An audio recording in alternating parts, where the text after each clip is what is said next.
Irmão, preste atenção, tudo aquilo que é lançado desse altar é palavra profética, irmão. Se você tomar posse, Deus vai fazer na tua vida. Ei, Deus tem palavras proféticas a serem lançadas desse altar nessa noite, quem crê nisso? Irmão, hora que o altar lançar algo, irmão, não é pastor Jairo, não é pastor Jorge, nós somos só instrumentos. Nós somos só o bisturi na mão do médico, quem opera é ele, quem faz é ele, quem opera o milagre é Jesus, irmão, a gente só é o canal. Então, a hora que a gente lança aqui, você toma posse, porque é Deus falando através desse altar, amém? Quem crê que Deus vai falar contigo ainda mais nessa noite? Você pode cutucar 2 ou 3 e dizer, se prepara porque Deus vai falar contigo. Juízes, capítulo 6, verso 7 em diante. Eu estou acelerado hoje, vocês perceberam, né? Mas vamos lá, vou tentando diminuir um pouco o compasso, respirar um pouco mais. Se eu estiver rápido, vocês fazem assim para mim. Está muito fazendo assim. Vamos lá, Juízes capítulo 6, verso 7, diz assim: quando eles oraram ao Senhor, por causa dos midianitas, o Senhor, mandou um profeta que lhes disse: assim diz o Senhor, o Deus de Israel, eu tirei vocês da escravidão do Egito, eu os livrei dos egípcios e dos que lutaram contra vocês aqui nessa terra. Expulsei os seus inimigos e dei a vocês a terra deles. Eu disse, verso 10, eu sou o Senhor, o Deus de vocês, e que vocês não deviam adorar os deuses dos amorreus que viviam nesta terra, mas vocês não quiseram me ouvir. Verso 11, então o anjo do Senhor veio, sentou-se debaixo de um carvalho que havia perto do povoado de Ofra. Este carvalho pertencia a Joás, que era da família de Abiezer. O seu filho Gideão estava malhando trigo no tanque de pisar uvas, ou em outras versões, no lagar, escondido, para que os midianitas não o encontrassem. Verso 12, então o anjo do Senhor apareceu a ele e disse: você é corajoso, e o Senhor é contigo. Olha lá, o Senhor é com você, poderoso guerreiro. Deus já tem gente recebendo aqui, ó. Deus está falando para alguém hoje: você é um poderoso guerreiro, você é corajoso, você é corajosa, eu sou contigo. Verso 13, Gideão respondeu: se o Senhor está com o nosso povo, por que está acontecendo tudo isso com a gente? Onde estão aquelas coisas maravilhosas que os nossos antepassados nos contaram, que o Senhor costumava fazer quando nos trouxe do Egito? Ele nos abandonou e nos entregou aos midianitas. Então, verso 14, então o Senhor ordenou a Gideão: vá com toda a sua força e livre o povo de Israel dos midianitas. O Senhor está chamando pessoas nessa noite: se levanta e vai, porque eu sou contigo e você vai vencer essa batalha. Eu vou dizer mais uma vez que eu creio que tem mais gente para receber. O Senhor está chamando pessoas hoje a se levantarem e está dizendo: pode ir, porque eu sou contigo nessa batalha. Mas aí o texto continua dizendo: vá com toda a sua força e livre Israel dos midianitas. Sou eu quem estou mandando que você vá. E Gideão respondeu, verso 15: Senhor, como posso libertar Israel? A minha família é a mais pobre da tribo de Manassés, e eu sou a pessoa menos importante da minha família. Mas o Senhor disse, verso 16 e último da leitura: você pode fazer isso, eu o ajudarei. Jesus, o Senhor, Deus Pai, o Espírito Santo me manda te dizer nessa noite: pode ir, porque eu vou contigo e você vai vencer essa batalha. Você derrotará todos os midianitas como se fossem um único homem, como se fossem um só homem. Você está olhando para o tamanho da luta, você está olhando para o tamanho do exército inimigo, você está olhando para o tamanho e pela quantidade dos inimigos que se levantam, e Deus está dizendo: maior é aquele que está contigo do que aquele que vem contra ti. Deus está dizendo para você nessa noite: você está olhando para a quantidade, mas não se preocupe com a quantidade. Parece que são muitos, mas diante de você vai se tornar alguém tão inferior que você vai vencer facinho. Irmão, eu vou dizer de novo, tem gente olhando e dizendo assim, é impossível de vencer. Deus está dizendo, não só não vai ser impossível, como vai ser fácil, porque sou eu que te dei a vitória. O tema da mensagem de hoje, não sei se deu para colocar, deu para fazer, se não deu não tem problema. Vamos ver se está o mesmo tema que eu falei. Diga assim comigo, eu fui chamado para este tempo. Você pode dizer mais uma vez, eu fui chamado para este tempo. Você pode dizer para alguém agora, diga assim, você foi chamado para esse tempo. Você foi chamado para esse tempo. Irmão, você já se sentiu como se tivesse nascido na geração errada? Eu vou tentar simplificar isso. Não tem gente que às vezes... eu me sentia assim por muito tempo da minha vida. Eu me sentia mais velho do que eu sou. Inclusive eu sou muito jovem ainda. Irmãos, você ri, irmão, eu vejo. Os outros irmãos podem não ver, mas eu vejo. Não ri não, irmão. Mas eu era alguém que, costumeiramente, eu não era muito de sair muito pra rua, de brincar muito. Minha irmã falava que eu chocava jacaré em casa. Minha irmã, ela sempre tirou muito sarro de mim. Eu sofri bullying quando criança. E a Aline, ao contrário de mim, já era muito mais sociável do que eu. Eu era fechado, por incrível que pareça, eu era mais na minha. Eu era, não digo tímido, nunca fui tímido, mas eu era mais na minha. E eu não era muito de querer sair, eu não era muito de querer tudo aquilo que normalmente jovens, adolescentes, têm por costume, por hábito. Então, às vezes eu me sentia assim, que parece que eu estava na geração errada, sabe? Eu acho que eu nasci, sei lá, e eu não percebi, eu nasci no tempo errado. Talvez você já tenha se sentido assim, como se você não estivesse na geração certa, ou como se você tivesse nascido no tempo errado. Agora vamos mudar até a ideia, o contexto continua o mesmo, mas... Talvez você já se sentiu assim, se eu tivesse nascido, 80 anos atrás, 100 anos atrás, com a mentalidade que eu tenho hoje. Sabe aquele pensamento assim, nossa, eu poderia ser tão além se eu tivesse nascido em outro tempo. Hoje é tudo mais difícil. Jovens, adolescentes de hoje, talvez pensem assim, hoje o mercado de trabalho é tão complicado. Parece que na época dos meus pais, dos meus avós, era, entre aspas, mais fácil. Nunca foi fácil, né? Mas a exigência era menor. Mas, irmão, tudo é característico de cada momento.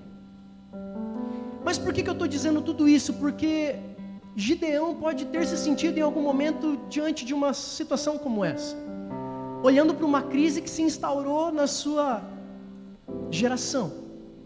Na verdade, por 7 anos, se você ler depois o contexto todo, você vai ver que os midianitas estavam escravizando o povo hebreu, o povo israelita, estava, na verdade, oprimindo o povo israelita já por 7 anos. Por 7 anos, irmão, preste atenção nisso para você não perder a chave, esse início, esse contexto. Que o povo de Israel plantava, e regava, e cuidava, mas na hora de colher, vinham os midianitas e tomava tudo que era deles. Era um povo que trabalhava, que construía, que movia tudo que podia, que fazia tudo na força do seu braço, que fazia tudo na sua capacidade, estratégia e metas, mas na hora de colher, sabe, na hora de colher os frutos, na hora de falar, uau, agora vamos aproveitar disso que a gente fez, que a gente trabalhou para conquistar, vinham os inimigos, os midianitas, e tomava tudo que era deles.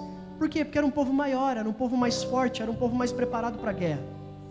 O contexto, você lendo na tua casa, você vai entender também que Deus tinha permitido que isso acontecesse, porque o povo estava em desobediência naquele momento. Mas para a gente entender que Gideão estava numa situação como essa, olhando para a sua geração e dizendo, a minha geração é uma geração falida. É uma geração que nasceu para dar errado. Tanto que Gideão vai citar isso quando Deus o chama para a guerra e vai dizer, eu sou contigo, varão valoroso. Gideão vai dizer, se o Senhor é conosco, por que está dando tudo tão errado? Se o Senhor nos ama, se o Senhor nos escolheu, então por que a gente só perde? Irmão, quem sabe essa noite, esse sentimento ou esse pensamento já passou pela tua mente ao longo desse ano, ao longo da tua vida, dizendo, por que parece que para mim tudo é mais difícil? Por que parece que eu nasci para dar errado? Por que parece que na minha família nada dá certo? Por que parece que na minha cidade, em Itapetininga, as coisas não fluem? Por que parece que aqui no Brasil tudo nasceu para dar errado? É tudo tão complicado, é tudo tão Não, irmão. Deixa eu te dizer algo. Você não nasceu para dar errado. Você já nasceu predestinado por Deus para dar certo e para ser um sucesso. Deus te criou com um propósito grandioso e de ser bem sucedido. Deus não te fez para dar errado. Deus te fez para dar certo. Só que às vezes a gente está dormindo. O que falta não é uma palavra de Deus. O que falta é a gente despertar na palavra que Deus já lançou. Às vezes o que tem feito a diferença da gente não conquistar aquilo que Deus já nos deu para ser conquistado, é porque a gente está esperando Deus fazer mais alguma coisa que na verdade Ele já fez. Ele está dizendo, a vitória já é sua, agora se levanta e vai para a batalha.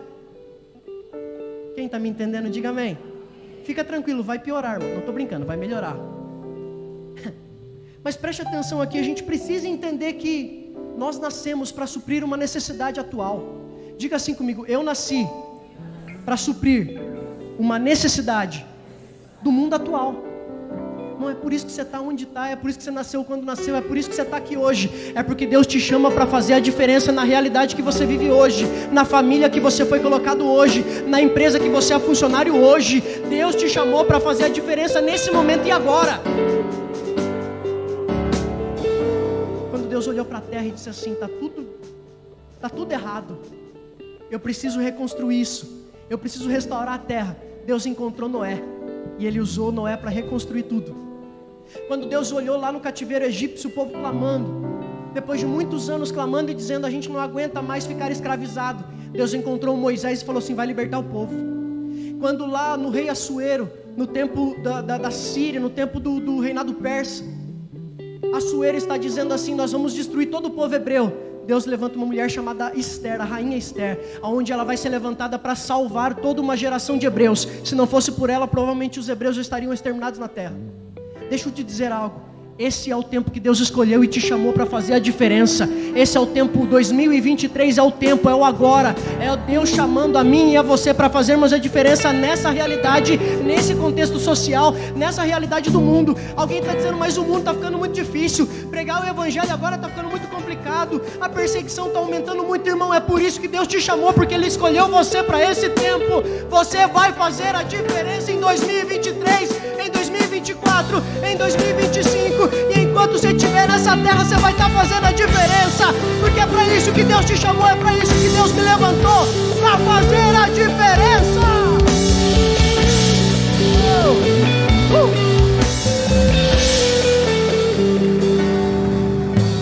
Mas agora volta comigo, por favor.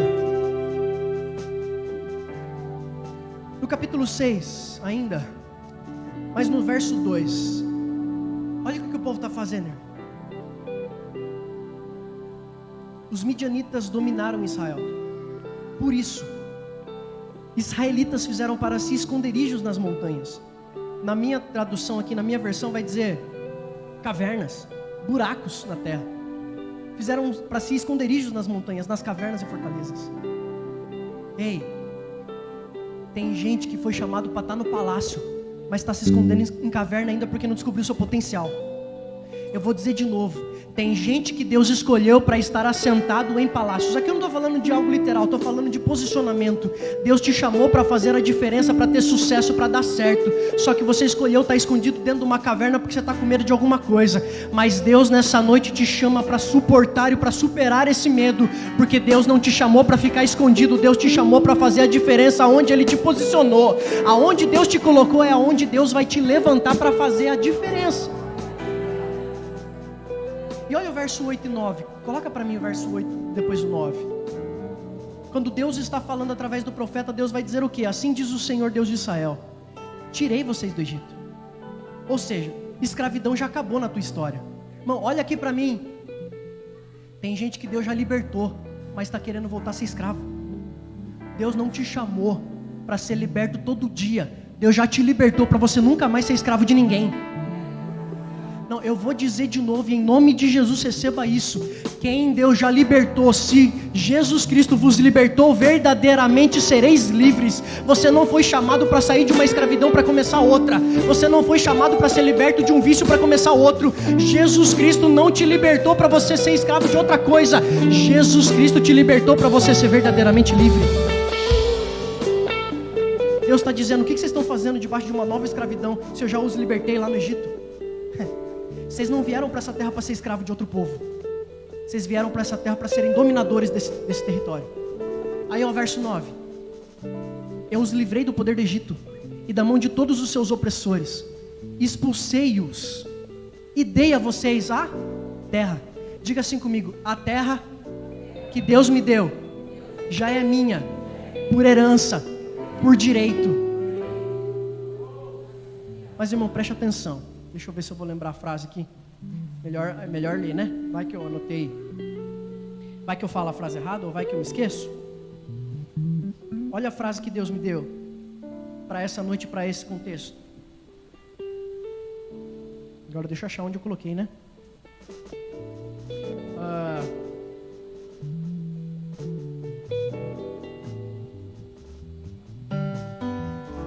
Preste atenção aqui em mim. Se Deus te escolheu para acessar um lugar, se Deus te deu um lugar, Ele já deu por direito. Mas preste atenção, o lugar que Deus te deu por direito, o diabo não pode ser dono dele. Olha aqui para mim. O diabo nunca será dono do lugar onde Deus já te deu. Eu vou dizer de novo: o diabo nunca será dono do lugar onde Deus já te deu. Mas aí você pode olhar dentro desse texto e dizer assim: mas eles estavam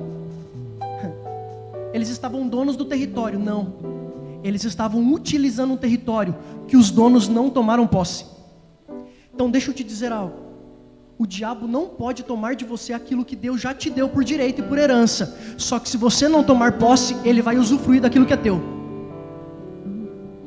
Por isso que Deus te deu uma família para cuidar. Se você não cuidar, o diabo vai tomar conta por você.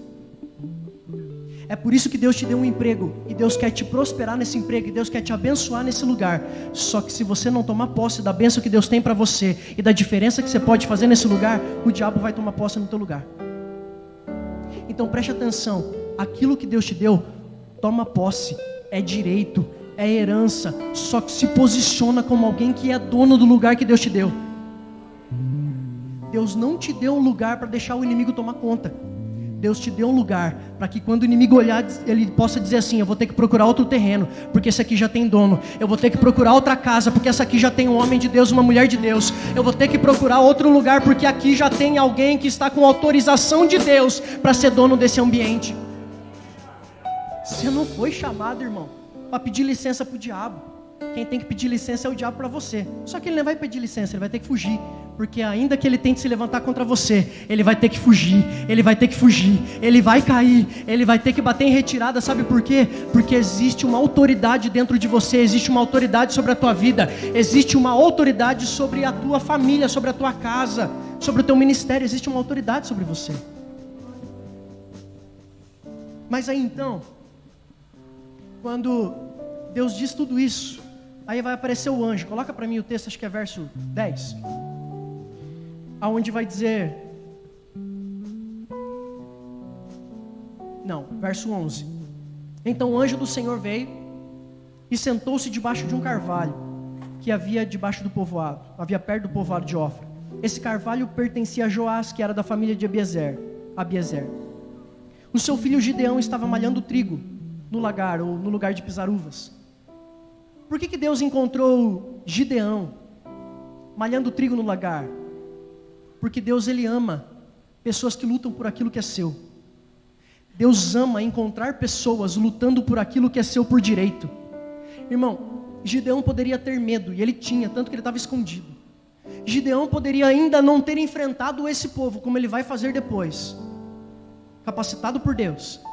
Mas enquanto ele ainda não tinha coragem de enfrentar os midianitas, enquanto ele ainda não tinha coragem para se levantar contra esse exército poderoso, ele já era alguém que estava malhando o trigo no lagar, escondido, para que ele pudesse guardar aquilo que era seu por direito. Eu me lembro de um outro contexto dentro dessa mesma ideia, que é Samá. Em 2 Samuel, capítulo 23, se não me engano, vai dizer que Samá tinha um campo de lentilha. E quando o exército vinha contra eles, diz que o exército israelita, o povo israelita fugia. Mas vai dizer que Samá pegou sua espada, se colocou no meio do campo de lentilha e enfrentou os inimigos. E o texto vai terminar dizendo assim: e Deus deu a Samá uma grande vitória. sabe para quem que Deus dá vitória? Para gente que sabe defender aquilo que Ele te deu. Sabe se responsabilizar por aquilo que Deus te deu. Irmão, eu vou dizer de novo. A tua casa, a tua família, o teu trabalho, não é só um privilégio de Deus, é uma responsabilidade. Deus está dizendo, você precisa defender. Você precisa lutar por aqueles que eu te dei como responsabilidade. Sabe por quê?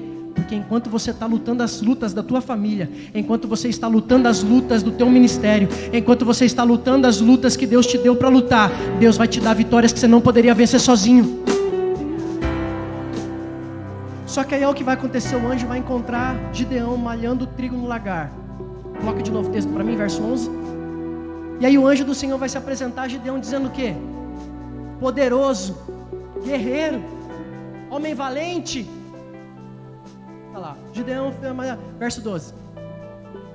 Então o anjo do Senhor apareceu e disse, o Senhor é contigo, poderoso guerreiro, homem valente, varão valoroso. Meu irmão, o homem estava escondido, malhando trigo no lagar, como todos os outros israelitas, dizendo assim, deixa eu ficar na minha para não ter isso do meu lado. Existem 3 possibilidades, ou existem 3 visões sobre um ser humano, sobre uma pessoa. Diga assim comigo. O diabo olha para alguém acusando o seu passado. Você pode dizer isso de novo? Diga assim, o diabo olha para uma pessoa acusando o seu passado. Essa é uma primeira visão que todos nós temos, ou que o diabo tem de todos nós. Irmão, o diabo ele nunca vai vir te trazendo boas notícias, você já sabe disso, isso é óbvio. Mas mais do que isso, ele sempre vai tentar te atacar no teu passado. Ele sempre vai tentar te atacar nos teus erros. Olha o que você já fez, olha onde você já caiu, olha como você já errou, olha o que você já fez de novo, olha o que aconteceu ontem, olha o que aconteceu ano passado. Lembra do que você fez para tua esposa, lembra do que você fez para o teu marido, lembra daquela vez que você disse isso, aquilo, lembra daquela palavra que você machucou alguém, lembra daquilo que você cometeu de errado, lembra dos teus erros. O diabo sempre vai fazer isso, irmão, porque tudo que ele tem para oferecer é isso, é a acusação do teu passado. Ele é acusador por natureza. Agora diga assim comigo, o segundo, diga assim comigo, as pessoas sempre me olham pelo meu presente. Irmão, as pessoas também, né? Cada um de nós acaba também olhando um pouquinho para o passado, mas normalmente as pessoas não consideram nossa história. Dificilmente alguém, quando vai tomar uma decisão sobre você ou vai pensar algo sobre você, ele leva muito em consideração todo o teu passado, tua história, o que você construiu para chegar onde você chegou. A maioria das pessoas não, elas definem quem você é. Estou dizendo assim, de forma bem superficial, tá, irmão? Definimos as pessoas por aquilo que nós vemos delas hoje. Então, por isso que muitas das vezes as pessoas são valorizadas ou não pela roupa que usa. É por isso que as pessoas às vezes são definidas pelo carro que elas têm, pela moto que elas têm. É por isso que as pessoas olham muitas das vezes o tipo, o comportamento, a maneira de ser de alguém. Por quê? Porque as pessoas definem o outro por hoje, pelo presente. Mas, irmão, preste atenção, existe uma terceira via. Existe uma terceira visão sobre cada um de nós. O diabo olha o nosso passado e nos acusa. As pessoas olham o nosso presente e muitas das vezes nos definem só por aquilo que vivemos hoje. E é por isso que muitas pessoas nos julgam por aquilo que nós estamos vivendo momentaneamente. Mas sabe quem é a terceira visão que existe sobre cada um de nós? É a visão de Deus. É a visão do céu. E a visão do céu não olha e não considera o passado. Ele apaga o nosso passado. Esse mesmo Deus não fica nos definindo apenas por aquilo que vivemos hoje, pelo contrário. Sabe como Deus nos enxerga? Ele já nos enxerga no nosso amanhã e no nosso futuro. É por isso que enquanto muitos estão olhando para um Gideão medroso, escondido, Deus já está chamando: Gideão, você é valente, você é varão valoroso, você é guerreiro, porque Deus já está olhando o Gideão que vai vencer uma guerra lá na frente que ninguém esperava ele vencer, que vai se levantar para ser um guerreiro grandioso lá na frente. Então olha aqui para mim, Deus está te chamando nessa noite. Talvez Ele te chame por palavras que você nem mesmo se reconhece, dizendo: você é valoroso, você é valorosa, você é grandioso, você é de sucesso, você é lindo, você é belo, você é incrível, você é inteligente, você faz a diferença, você é grandioso. E você está dizendo: eu não sou nada disso. Não, talvez não hoje, talvez não no seu passado, mas o teu amanhã Deus já escreveu e Ele sabe que você será. Ele sabe o que Ele vai fazer, Ele sabe o que Ele vai construir na tua vida.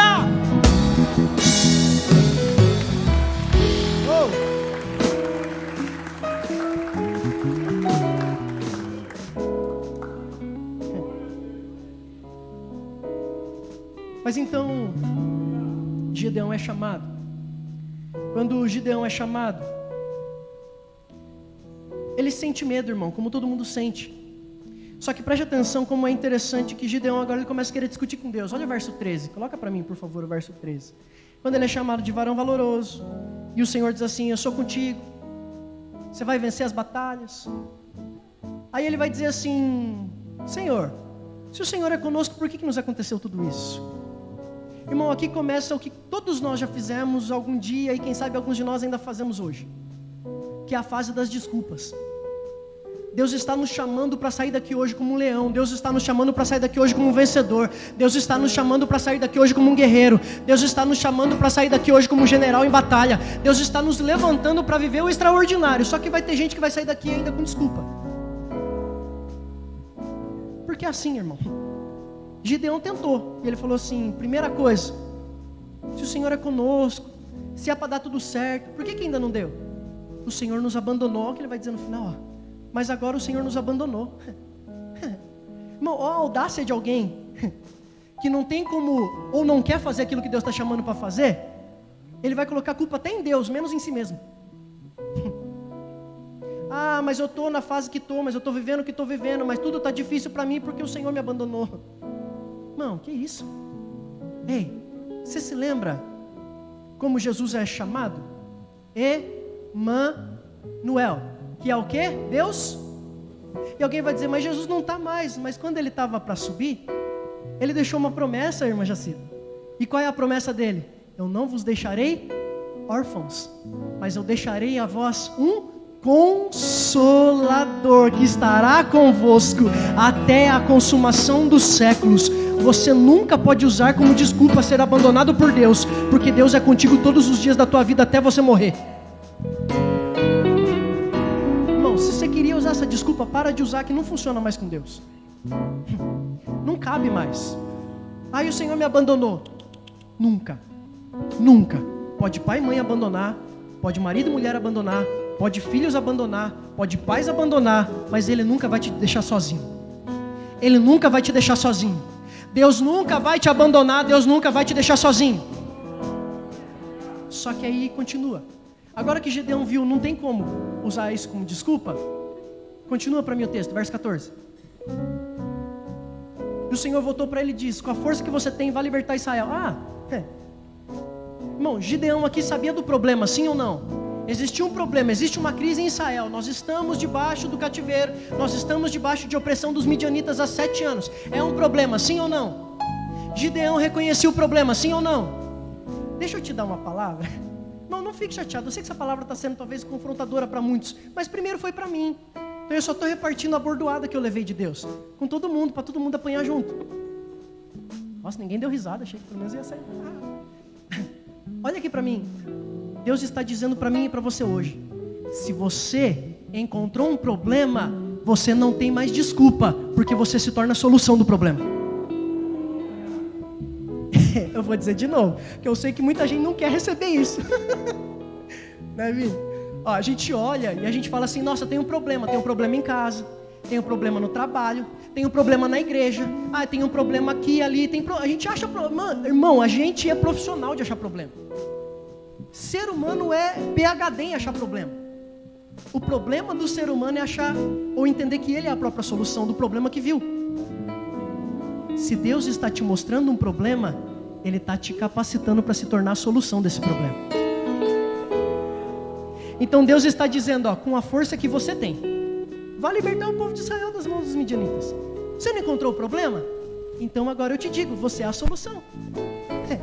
Deus está te dando uma ordem hoje. Deus está te libertando de algo para viver o extraordinário nessa noite. Para de ficar só enxergando o problema. Começa a se olhar no espelho e enxergar que você é a solução desse problema. Continua, verso 15. Verso 15? Obrigado. Senhor. Agora a segunda parte da desculpa, irmão. A primeira o problema é de Deus. Deus esqueceu, Deus abandonou. Aí Deus falou, não.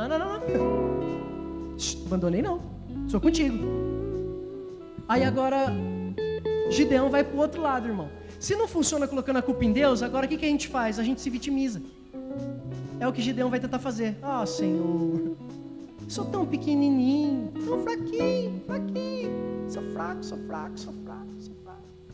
Como posso libertar Israel? Meu clã, minha tribo é a mais pobre de Manassés. E eu sou o menor da minha casa. Eu não posso nada, coitadinho de mim. Irmão, em nome de Jesus, que todo vitimismo que já fez parte da tua história caia por terra hoje, porque Deus não te chamou para ser vítima.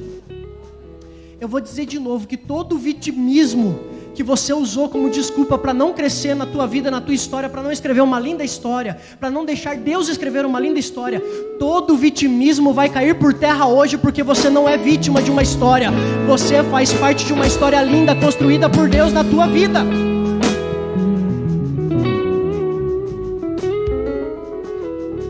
Consegui achar a frase agora aqui, ó. Diga assim comigo: eu só posso ser vítima na minha história se eu não reconhecer quem é o autor dela. Sabe a única desculpa para você ser vítima da tua história? Se você não reconhecer que é Deus quem escreveu ela. Sabe por quê? Porque Deus nunca vai escrever uma história para você se tornar vítima dela própria.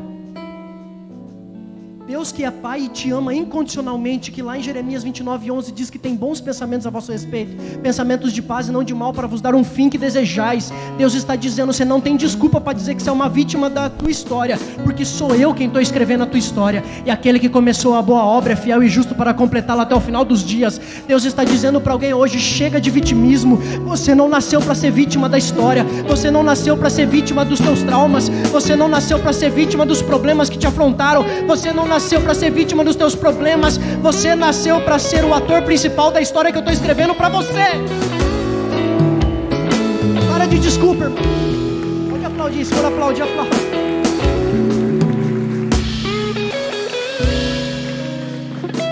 Para com isso. Ah, eu não posso. Quem disse que você podia? Quem disse que alguém de nós pode, irmão? Tudo vem dele, é por ele e para ele. Tudo vem dele, por ele e para ele. Sabe o que ele está dizendo? Você nunca pôde, agora eu já nunca pude. Pastor Jorge, pastora Solange, ninguém aqui nunca pôde. Nenhum de nós é capacitado sozinho, nenhum de nós veio na força do braço, nenhum de nós conquistou nada porque é bom, irmão. Tudo vem dele, é por ele, é para ele. Então não é desculpa dizer que você não tem capacidade. Para de querer ser vítima, dizer que você não pode, que você não consegue. Ele está dizendo, se você não pode, se você não consegue, olha a resposta, coloca de novo o verso 15, por favor. Olha a resposta de Deus para Gideão, na segunda desculpa de Gideão: ah, Senhor, eu sou o menor, parará. Verso 16, olha o que Deus vai dizer: eu estarei com você, e você vai derrotar todos os midianitas. Sabe o que Deus está dizendo? Enquanto você vem com a desculpa, eu venho com a resposta: eu sou contigo, então não tem mais desculpa. Enquanto você está tentando achar uma desculpinha para dizer eu sou fraquinho, eu não posso, eu não consigo, eu estou dizendo, você não consegue mesmo, mas eu, Senhor, consigo por você. É só ir para a batalha que a vitória já é sua, é só se levantar e se posicionar que a vitória já é sua. Mas para de desculpa, irmão. Se você tem essa liberdade, tá? Não faça isso se é alguém que você não tem liberdade. Mas se você tem liberdade, cutuca quem está do teu lado e fala assim: chega de desculpa. Chega, irmão, de desculpa. Você não foi chamado para dar desculpa, você foi chamado para dar resultado, para fazer a diferença. Mas aí, eu acho que é caminhar para o final. Depois que Gideão aceita a missão, entende o propósito, aí Gideão, no capítulo 7, mas depois você lê na tua casa, no capítulo 7 vai contar a vitória. E vamos dar uma relembrada no contexto da vitória? Gideão aceita e fala assim: então tá bom, Senhor, então eu vou, não tenho escolha mesmo, então eu vou. E Deus está dizendo para você hoje: você não tem escolha, você veio para esse culto porque eu tenho um encontro marcado com você. E se você chegou aqui nessa igreja nessa noite, Deus está te dizendo: agora não tem mais desculpa para voltar para casa do mesmo jeito, para voltar para casa com medo, para voltar para casa para ser mais uma vez vítima. Não, chega. De hoje em diante você sai daqui para vencer, você sai daqui para guerrear e vencer, você sai daqui hoje preparado para a vitória. Aí Gideão diz: então tá bom, não tem desculpa, não tem mal o que fazer, então vamos lá. O que o senhor quer? Convoca o povo. Aí Gideão convoca, irmão. Gideão toca lá, trombeta, e o povo se reúne. O texto vai dizer que 32 homens se reúnem. Pode deixar só o texto, só a imagem normal, tá? Só para não confundir o texto. E ele vai chamar 32 homens. Pode deixar. Isso, obrigado. E aí quando Gideão chama e vem 32 homens, preste atenção, o inimigo que eles iam enfrentar, os midianitas, tinham 135 mil soldados. Então vamos lá, quantos soldados tinham os midianitas? Diga comigo, 135 mil. Gideão, ele convoca o povo e vem 32 mil. Diga, Gideão e Israel tinham 32 mil. Irmão, faz sentido 32 mil lutar contra 135 e vencer? Se fosse o exército inteiro, os 32 mil, que você já vai entender que não foi. Os 32 mil para lutar contra 135 mil já não faria sentido. Faz a conta aí, dá 5, quase 5 para cada um. Mais, né? 4. Olha, então, bom de conta, hein? Aí, irmão, vamos lá. Você ainda fala, mas vai, o povo ali está preparado, são guerreiros, são fortes, vamos para a guerra, vamos para cima. Aí Gideão fala, pronto, Senhor, tenho 32 mil, posso ir? Aí Deus fala assim, não, é muito. Vocês são muito. Se vocês forem com 32 mil e vencerem, vocês vão achar que é na força do braço de vocês. Ei, Deus está dizendo, sabe por que eu estou tirando algumas das peças fundamentais que você achava que seriam a tua vitória? É para te mostrar que quem te faz vencedor não são as ferramentas, é a minha palavra, é a minha presença, sou eu.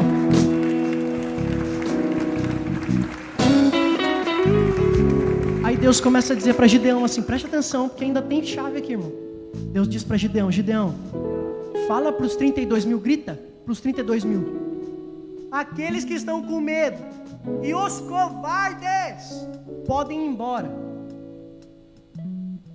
Irmão, você sabia que tem diferença entre medo e covardia?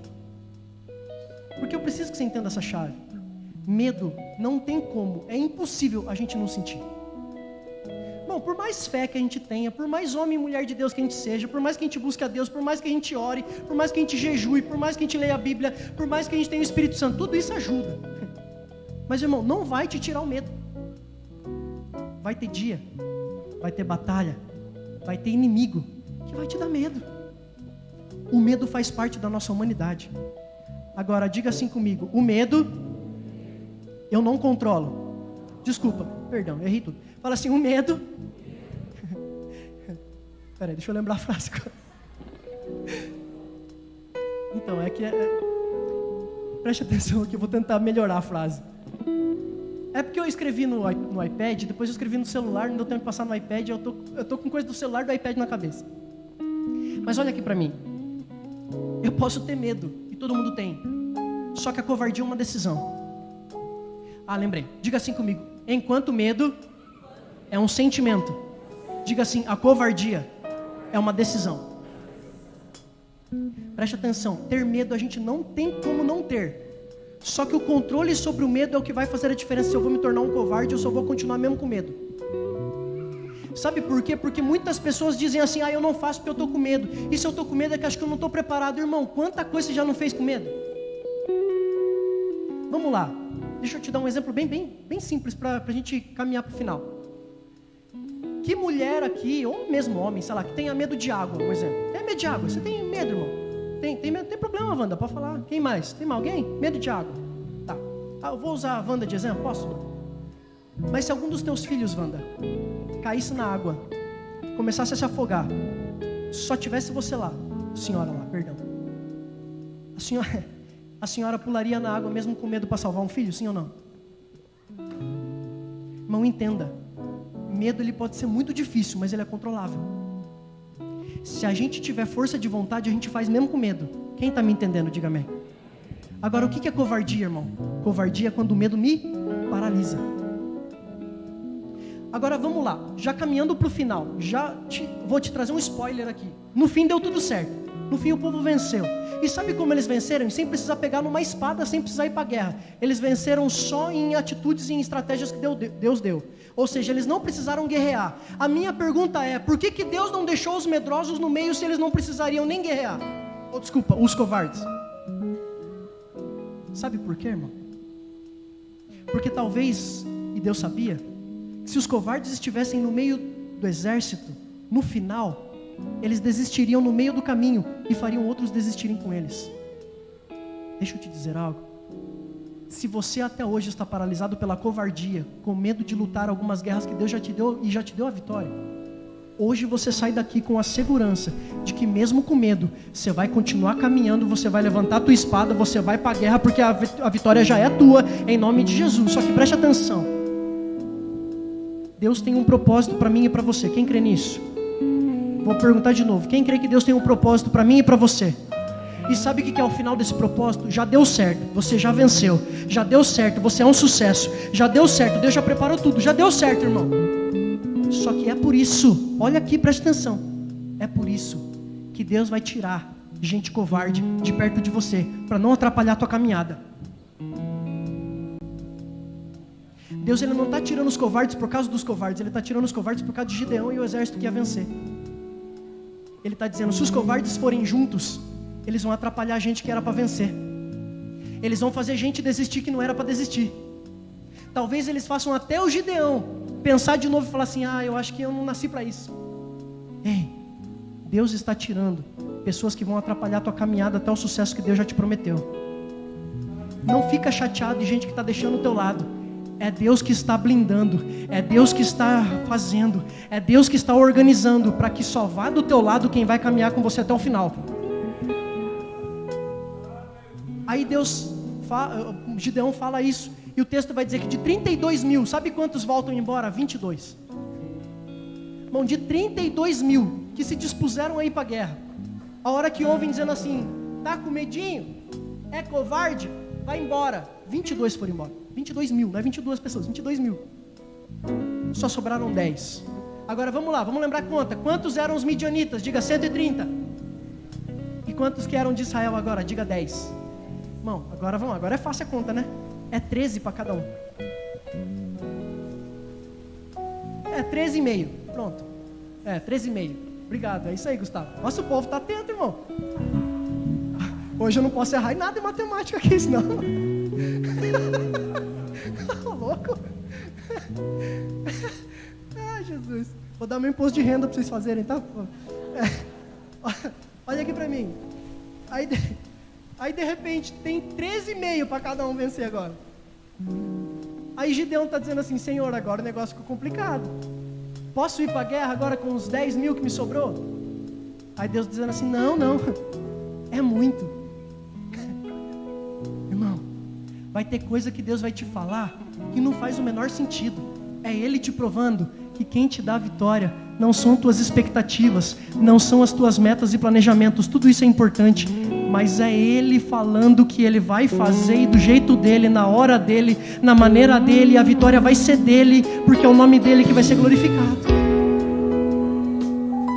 Sabe como é a segunda prova para separar quem vai e quem não vai para a guerra? Não, olha a prova mais simples do mundo, beber água. Diga assim comigo, segunda etapa da seleção. Diga assim comigo, beber água.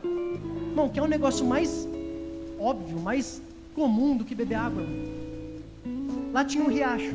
E Deus vai dizer assim, agora faça o povo beber água. Vai haver 2 tipos de homem, 2 tipos de gente.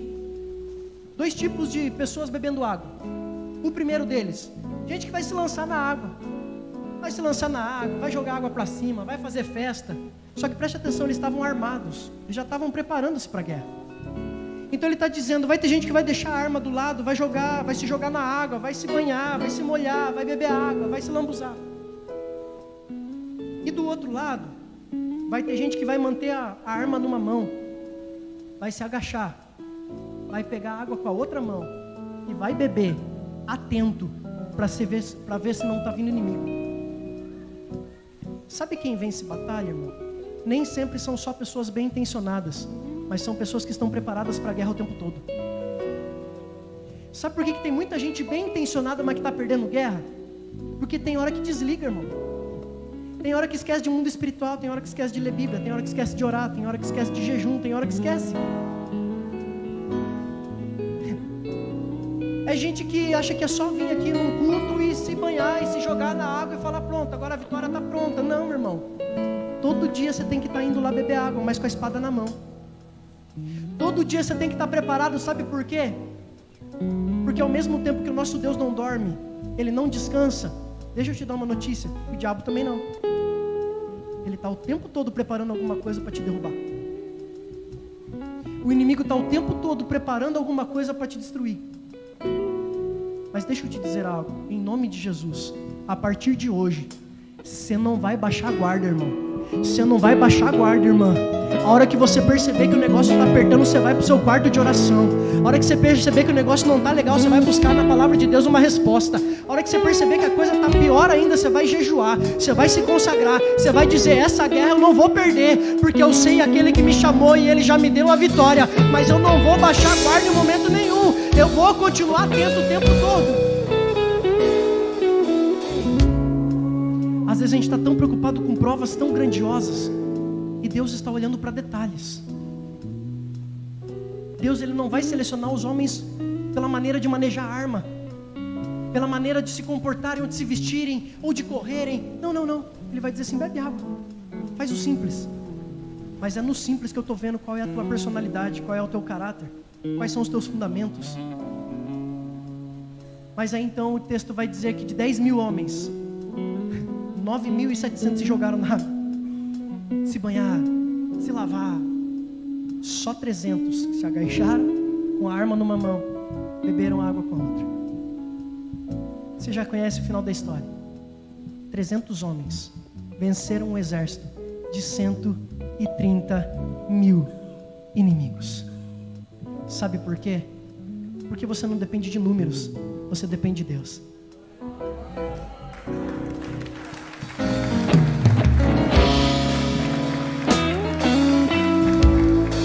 Deixa eu orar com você. Mas antes só coloca o último texto para mim, capítulo 7. Juízes capítulo 7, versos 19 ao 21. Gideão e os 100 homens que o acompanhavam chegaram aos postos avançados do acampamento pouco depois da meia-noite, assim que foram trocadas as sentinelas. Então tocaram as suas trombetas, quebraram os jarros que tinham nas mãos. Verso 20. As 3 companhias, eram 3 companhias de 100 homens, por isso que falou 100 homens que estavam com Gideão. As 3 companhias tocaram as suas trombetas, despedaçaram os jarros, empunharam as tochas com a mão esquerda e a trombeta na mão direita e gritaram: a espada pelo Senhor e Gideão. Verso 21. Cada homem mantinha a sua posição em torno do acampamento, e todos os midianitas fugiram, correndo e gritando. O texto vai continuar dizendo que eles vão se matar depois, e alguns outros serão mortos pelo próprio exército. Mas preste atenção aqui, meio encerro. Irmão, sabe o que o diabo teme? Pode deixar esse verso para mim, tá? Por favor. Sabe o que o diabo teme? O diabo não teme a roupa que eu visto, irmão. O diabo, ele não tem medo da Bíblia que eu carrego. E aqui eu não estou falando do poder, do conteúdo dela. Estou falando do tipo de Bíblia. Se eu tenho uma Bíblia grande, pequena, grossa, de capa de couro. O diabo, ele não tem medo do tipo de cabelo que eu tenho, do tipo de roupa que eu visto, da maneira como eu ando. O diabo, ele não tem medo de camisetas que eu diga 100% Cristo, sou de Jesus, propriedade exclusiva. Mas sabe o que faz o inferno parar? Um homem e uma mulher de Deus posicionado para vencer uma guerra. Não adianta nada a gente vir para cultos como esse e sair sem tomar uma posição de guerreiro. A gente vai continuar perdendo batalha. Porque o inimigo não tem medo de quantos cultos eu frequento na igreja. Mas o inimigo, ele vai temer e tremer a hora que ele vê esse exército saindo daqui hoje, dizendo: eu estou posicionado para a batalha e eu vou vencer as guerras que estavam me derrotando. Eu vou me levantar nessa noite, eu vou orar como nunca, eu vou buscar como nunca, eu vou ler, eu vou jejuar, eu vou me consagrar e eu vou vencer, porque eu sei que o Senhor já me deu a vitória. O Senhor me chamou hoje para fazer a diferença. Eu fui chamado para vencer, eu fui chamado para essa geração, eu fui chamado para esse tempo e eu vou vencer, porque eu já sou mais do que vencedor em Cristo Jesus. Eu não perco mais batalha, porque a partir de hoje eu me posiciono para não deixar mais o inimigo me afrontar. Talvez algumas guerras, ou a maioria delas, você nem vai precisar pôr a mão, irmão. É Deus que vai vencer por você. Só que você precisa se posicionar. Mesmo Gideão e os 300 não precisando pegar uma espada para lutar contra alguém. Mas ainda assim eles estavam posicionados para que, se a guerra acontecesse, eles estavam prontos. Sabe o que Deus está dizendo? Fica pronto. Continua orando. Continua buscando. Não desiste nunca. Não para e não desista daquilo que eu te dei. Aquilo que eu te dei é teu por direito. Lembra daquilo que nós falamos no começo? Aonde você pisar a planta dos teus pés é teu por direito. Deus te deu por herança. Deus te deu, Deus nos constituiu como heróis. Deus nos constituiu como príncipes dessa terra. Deus nos constituiu como reis e sacerdotes. Deus nos constituiu para fazermos a diferença na sociedade. Deus nos chamou para sermos diferenciados. Então não aceita ficar perdendo guerra, irmão. Você não foi chamado para perder guerra. Você foi chamado e já é mais do que vencedor em Cristo Jesus. Se coloque de pé, eu quero orar com você.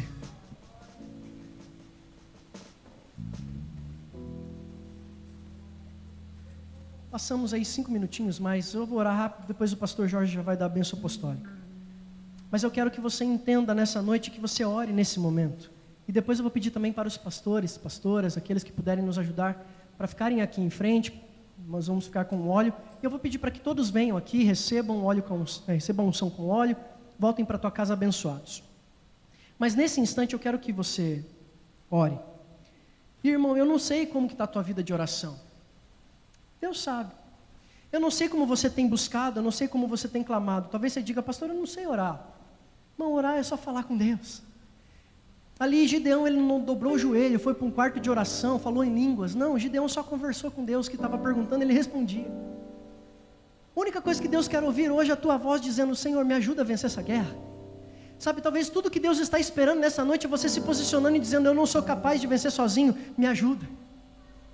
Mas, irmão, Ele quer ouvir você clamando e dizendo, eu quero vencer. Eu não fui chamado para perder essa guerra. Eu faço parte de um exército que nunca perde batalha, porque o Senhor é o Senhor dela. O Senhor é o Senhor desse exército. O Senhor é o Deus da batalha. Então eu não posso perder essa guerra, porque eu te represento, eu represento o teu reino. Irmão, se posiciona hoje, porque a vitória já é sua, em nome de Jesus. Pai, nós oramos nessa noite, nós oramos nesse instante. Eu oro com esse homem, com essa mulher, com este jovem, com esse adolescente. Eu oro, Senhor, com este irmão, com esta irmã, com este filho, com esta filha. Se porventura não tinha esse entendimento nessa noite, seja aberto os seus olhos, as escamas dos olhos possam cair. E ele e ela perceber que são chamados, foram chamados e escolhidos para darem certo. Eles foram chamados e escolhidos para fazerem a diferença nessa geração. Nós fomos chamados para vencermos batalhas e guerras. Nós não fomos chamados para perdermos batalhas. Nós fomos chamados para sermos mais do que vencedores em Cristo Jesus. Então, Pai, em nome de Jesus, alimenta com esperança, fé e força.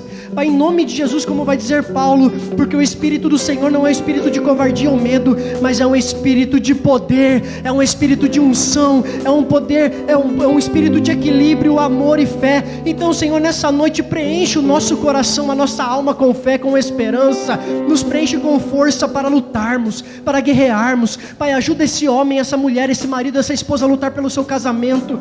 Ajuda esse pai, essa mãe a lutar pelos filhos. Ajuda, Senhor, esse empresário a lutar pela sua empresa. Ajuda, Senhor, este homem, esta mulher que estava desistindo de tantas coisas, a voltar a lutar e dizer, eu já sou mais do que vencedor. Eu não aceito a derrota. Eu nasci para vencer. Eu me levanto nessa noite e eu já venci, porque eu estou me posicionando e o Senhor vai me dar a vitória.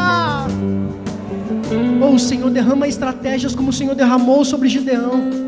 Estratégias tão simples: quebrar o vaso, segurar a tocha, tocar a trombeta. Senhor, talvez estratégias estejam sendo derramadas na mente desse homem, dessa mulher. Esteja sendo dado estratégias agora que parecem até que não fazem sentido, mas é o Senhor dizendo, faz desse jeito que vai dar certo, age dessa maneira que eu sou contigo, pode colocar desse jeito, pode fazer dessa maneira, pode falar dessa forma, pode buscar nessa porta, pode fazer essa ligação, porque eu estou fazendo tudo que você não pode fazer. Eu estou vencendo as tuas guerras, eu estou vencendo as tuas batalhas. Mas, Senhor, nos dá coragem para nos posicionar, para irmos em frente.